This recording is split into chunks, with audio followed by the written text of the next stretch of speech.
You're listening to Fast Facts, Ask the Expert with Katrina Sanders. Hello, friends, and welcome back to another episode of Ask the Expert. My name is Katrina Sanders, and I will be your expert this week. This week, we are talking about a question that I get a lot. As a periodontal hygienist, there's been some drama out there, has there not, around chlorhexidine. When I was in hygiene school, it was the miracle drug. We were using it to irrigate everything. We were sending patients home with gallons of it. I was the Oprah of chlorhexidine when I first graduated from hygiene school. You get a chlorhexidine, you get a chlorhexidine, you get a chlorhexidine. And yet, now we're starting to settle into some of the data asking us, should we really be irrigating with chlorhexidine or not?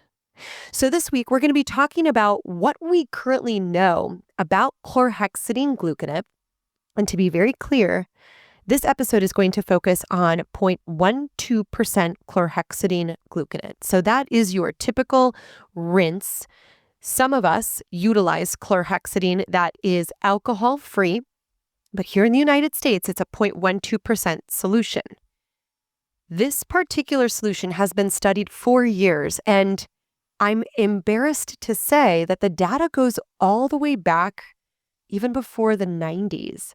But the pinnacle study that many clinicians look at was published in 1992, and it looked at some of the potential challenges with the use of chlorhexidine gluconate in clinical practice. You see, prior to this, it was studied forward and backward, the substantivity of chlorhexidine, its ability to bind to the acquired pellicle, its broad spectrum nature allowed for comprehensive antimicrobial modalities. We loved utilizing chlorhexidine because we know that the oral cavity is a host not only to bacteria, but also viruses, yeasts, funguses, and molds. And so we had the opportunity with a broad spectrum antimicrobial to help reduce some of that bioburden for our patients. Many of us used it as a pre-procedural mouth rinse. Many of us irrigated our patients with it. Many of us sent our patients home with it. And still, some of us even put chlorhexidine inside of our water units before we would treat our patients. Then the study came out, which really changed the face of chlorhexidine. This study looked at what happens when chlorhexidine creates a toxicity specifically to fibroblasts. And this particular study demonstrated that if chlorhexidine is added or applied to a site, particularly where the hope is that fibroblasts are going to activate and lay down new healthy connective tissue, or in the case of periodontitis, tissue attachment, that this chlorhexidine was actually inactivating those fibroblasts, those beautiful cells that we are aiming to stimulate. I'm shaking my hands because of how passionate I am. These beautiful cells that we aim to stimulate during periodontal debridement in hopes that we can get that new long junctional epithelial attachment. Those cells that we try to stimulate for those of us who are integrating the use of a diode laser, for example, those cells are inactivated in the presence of chlorhexidine.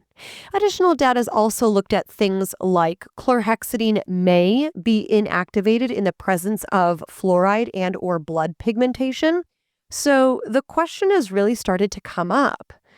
Is chlorhexidine an optimal medicament to use for irrigation?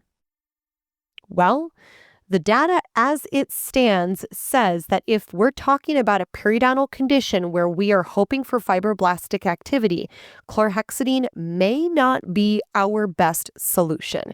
This is where we as clinicians have the opportunity to weigh out that risk to benefit ratio and integrate our experience, our knowledge, and understanding of other optimal particular types of medicaments to help support our patients.